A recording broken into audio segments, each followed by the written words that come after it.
Good evening student. Quiz session 2 में शुरुआत कर रहे हैं आज हम लोग। सभी लोग जुड़ जाइए और ज्यादा से ज्यादा शेयर कीजिए और सब्सक्राइब कीजिए। अब फिर से हम बात बतला रहे हैं सभी, सुबह में भी हम बतलाए थे, फिर बतला रहे हैं। जो कमेंट बॉक्स में आंसर कर रहे हैं उनकी सारी प्रश्न के उत्तर हम देंगे। अभी नया सेटअप है, धीरे धीरे हम सबकी प्रश्नों के उत्तर देंगे, ठीक ना। बस आप सभी लोग बने रहिए। अब प्रतिदिन हम लोग 10 क्वेश्चंस का क्यूज करेंगे, जिससे आपका भी फायदा होगा, सारे स्टूडेंट का भी फायदा होगा। ज्यादा से ज्यादा जल्दी से जल्दी जुड़ जाइए और ज्यादा से ज्यादा शेयर कर दीजिए, ठीक ना। क्यूज सेक्शन का हम लोग स्टार्ट कर रहे हैं। देखिए क्वेश्चन क्या गया है ना कि नागरिकता किस भाग में है। हम क्यूज कल 1 हुआ, आज क्यूज 2 हो रहा है, ठीक ना। हम क्वेश्चन आसान से हार्ड की तरफ जाएंगे और जो आंसर कर रहे हैं उनको बहुत बहुत धन्यवाद, जो जान रहे हैं, ठीक ना। सभी लोग जल्दी से जल्दी शेयर कर दीजिए और ज्यादा से ज्यादा सब्सक्राइब कीजिए, ठीक ना। मजा आएगा सर, विश्वास रखो। क्यूज सेक्शन में बहुत मजा आएगा। एनर्जी लेकर आएंगे, एक अलग पावर लेकर आएंगे, एक नई ऊर्जा के साथ हम लोग आएंगे, ठीक ना। प्रतिदिन क्यूज सेक्शन होगा। ठीक है, नागरिकता किस भाग में है बाबू? नागरिकता भाग संख्या 2 में है। भारतीय संविधान की नागरिकता भाग संख्या 2 में है। और नागरिकता आर्टिकल किसमें है तो बाबू रे 5 से 11 तक अनुच्छेद में नागरिकता की बात कही गई है। और भारत की नागरिकता कैसी है? एकल नागरिकता है, एकल नागरिकता है। और यह किस देश से लिया गया है? ब्रिटेन से लिया गया है। बाबू रे ध्यान से सुना जा, हर लोग के एक ही वोटर आई कार्ड होई, हमार होके चाहे तहार होके, भारत में सबके कई वोटर कार्ड होई। यानी कि कैसी नागरिकता है? एकल नागरिकता है। और किस देश से लिया गया? ब्रिटेन से लिया गया। देखिए एक और बात बता रहे, हाल ही फिलहाल में सर जी बहुत चर्चे में रहा सीए, ठीक ना।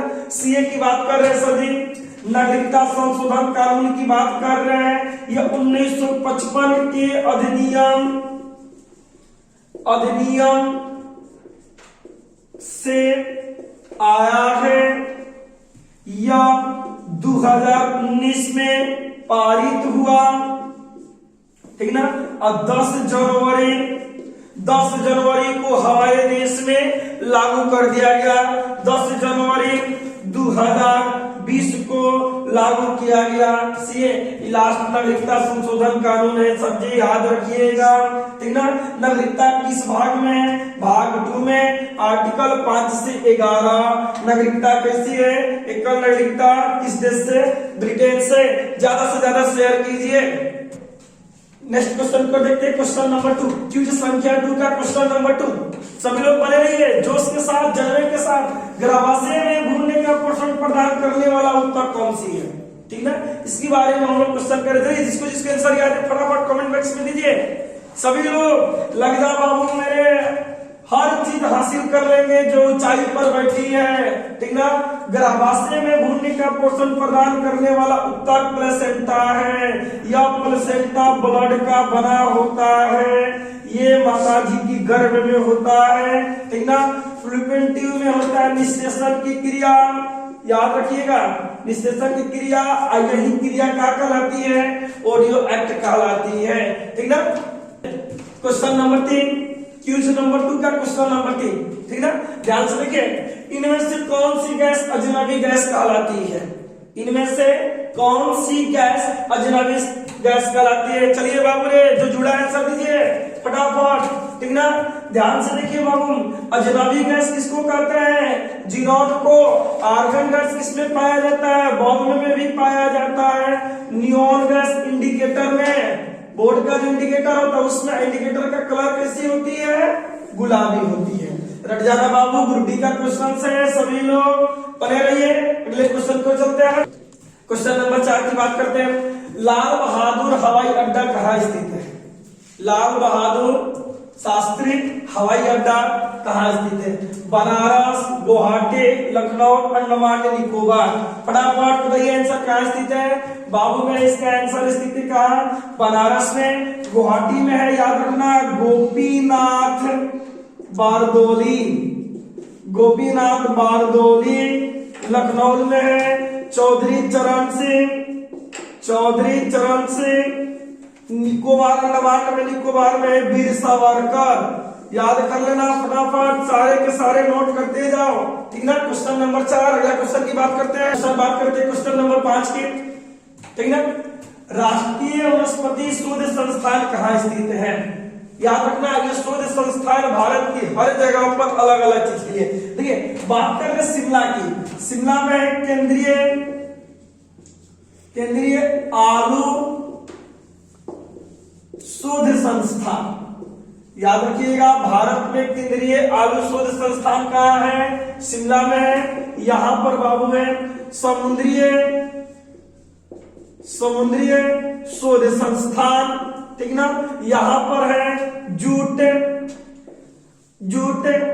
शोध संस्थान। लग जा मेरे बाबू, इस बार हौसला बुलंद करके छप जाएगा परीक्षा में क्वेश्चन ये सारा का सारा। उम्मीद रखिए सारे लोग जल्दी जल्दी लाइक सब्सक्राइब करते रहिए, ठीक ना। नेक्स्ट क्वेश्चन की बात करते हैं, चलिए बाबू ने अगला क्वेश्चन है, बाजार नियंत्रण प्रणाली किस शासक ने चलाया? देखो सबको मजा आ रहा होगा और सबको आसान आ रहा होगा। ऑप्शन में औरंगजेब, अलाउद्दीन खिलजी, चंद्रगुप्त मौर्य और शाहजहां।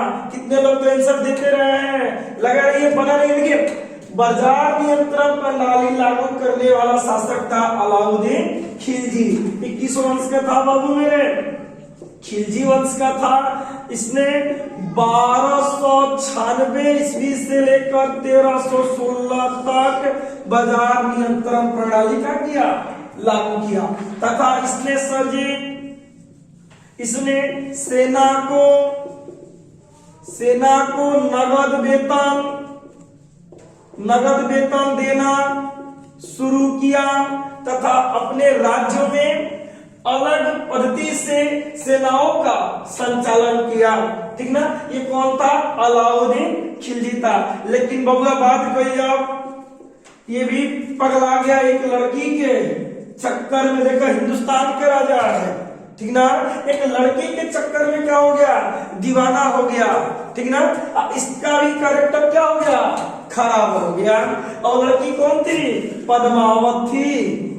पता है ना, दक्षिण भारत का अभियान शुरू करने वाला पहला शासक था अलाउद्दीन खिलजी। लेकिन बात रहे सर जी एक नजर पड़ गई रानी पद्मावत के। अब भैया जेकर एक लक्षण पड़ जाई, राजा तक का रंग भी जब्बर का रजियाम। इसके चरित्र पर क्या उठ गया? उंगली उठ गया, ठीक ना। असली क्या बोल रहा था? एक लड़ाई हुस्न के नाम बोला था। बताइए किस प्रकार का था राजा? बुढ़वा को लड़की से प्रेम हो गया। रानी कौन थी? पद्मावत थी, ठीक ना। लेकिन सबसे खास बात इसने बाजार नियंत्रण प्रणाली में क्या लागू किया था कि जो भी दुकानदार जितने ग्राम कम सामान देगा उतना मांस नोच लेता था शरीर से। इसने वो नियम लगाया था बाजार नियंत्रण प्रणाली में।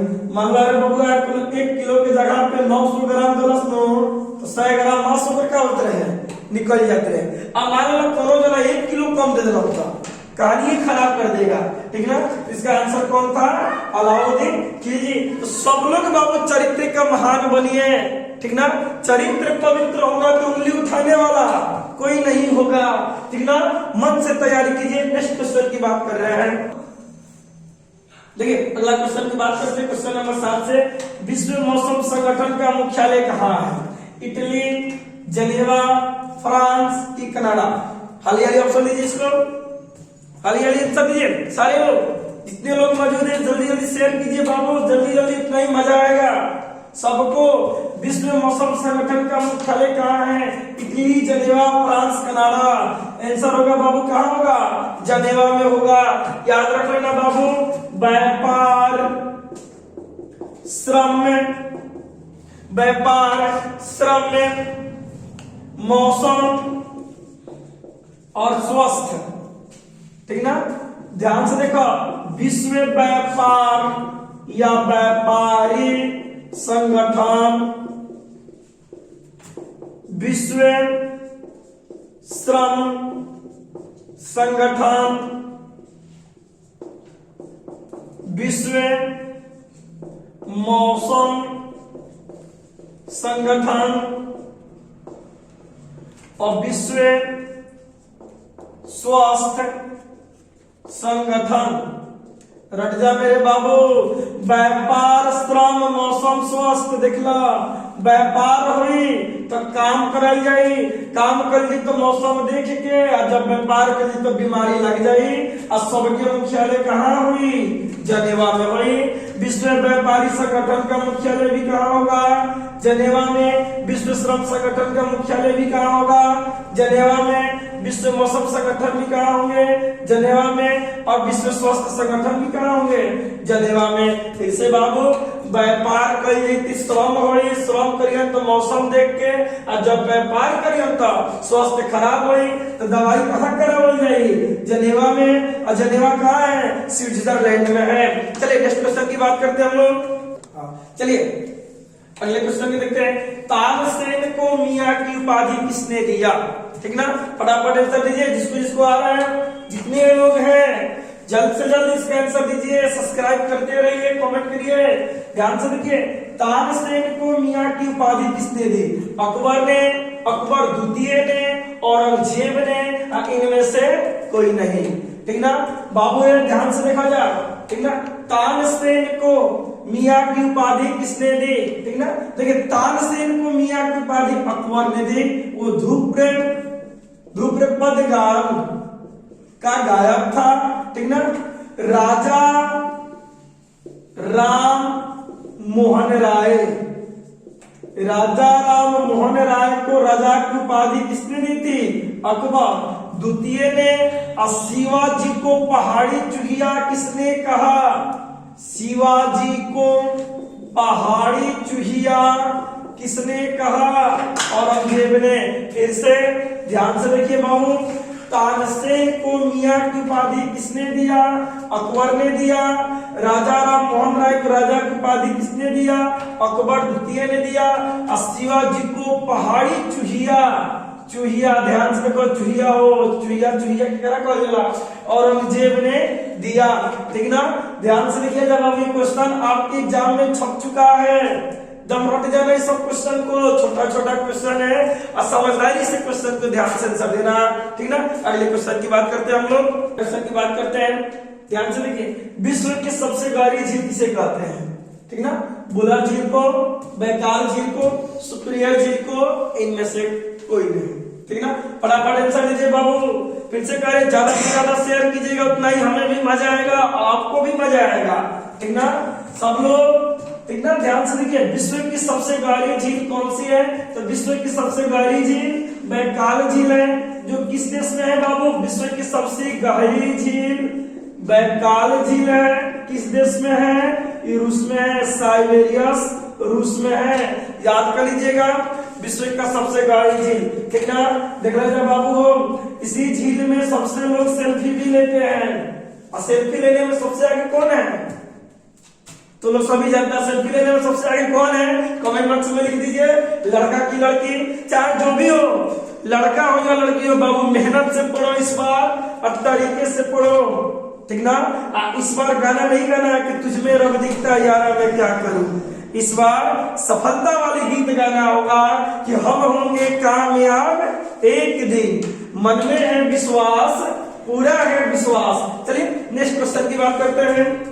चलिए देखा जाए क्वेश्चन, सार्क की स्थापना कब हुई? सबको पता होगा, सब लोग आंसर देंगे। सार्क की स्थापना की बात हो रही थी ना, सार्क की स्थापना कब हुई? देखिए आसान क्वेश्चन है, सब लोग फटाफट आंसर दीजिए। ठीक ना, कुछ लोग देते भी होंगे। देखिए सार्क की स्थापना 1998 में। अब बात करते सभी सार्क की मुख्यालय। सार्क की मुख्यालय कहाँ है रे बाबू? काठमांडू में है। काठमांडू कहाँ है? नेपाल में। याद रख लेना, सार्क की मुख्यालय कहाँ है? काठमांडू में। काठमांडू कहाँ है? नेपाल में है। ठीक ना, लगे हम लोग बात कर लेते सर जी, सार्क में सदस्य कितने हैं? ठीक है ना। फटाफट बताइए सार्क में सदस्य कितने हैं। तो देखिए एक आसान तरीके से याद कर लिया जाए, ठीक ना। इसका देखिए एक ट्रिक है बाबू, बहुत सिंपल सा, ठीक ना। बीबी आई सपना में, मजा आ रहा है ना बाबू। टीवी कहाँ है ये, सपना में नीचे भी दिखाई दे रहा है, नीचे वाला देखिए दिखाई दे रहा है, नहीं दे रहा, नहीं दिखाई दे रहा तो बोलिएगा, नीचे वाला दिखाई दे रहा है, ठीक ना। बीबी आई सपना में, मजा आ रहा, जिसका शादी हो गया होगा ना उसकी तो बीबी आई ही रही होगी, ठीक ना। देखिए ई बी से बना बाबू क्या, भूटान, ठीक ना। बीबी आई सपना में, ध्यान से देखिए, बी से बना भूटान और ई बी से बना बांग्लादेश, बांग्लादेश, ठीक ना। आई से बना इंडिया, इंडिया बोले तो बाबू भारत, एस से बना श्रीलंका, ठीक ना। पी से बना पाकिस्तान, इससे बना नेपाल, ठीक ना। और देखिए बीबीआई सपना में, ए से बना अफगानिस्तान और इससे बना मालदीव, ठीक ना। अकाउंट किया जाए 1 2 3 4 5 6 7 8, यानी कि बीबी को इतना बार आएगी सपना में, 8 बार, ठीक ना। याद कर लीजिएगा बीबीआई सपना में यानी सार्क के सदस्यों की संख्या कितनी है, 8। मुख्यालय कहाँ है, काठमांडू, और स्थापना कब हुआ, 1998 में। चलिए आज की सेशन की 10 क्वेश्चन हो गया बाबू, कल फिर इसी टाइम पर मिलेंगे। ज्यादा से ज्यादा शेयर कीजिए, सब्सक्राइब कीजिए बाबू सभी लोग, धन्यवाद, थैंक यू।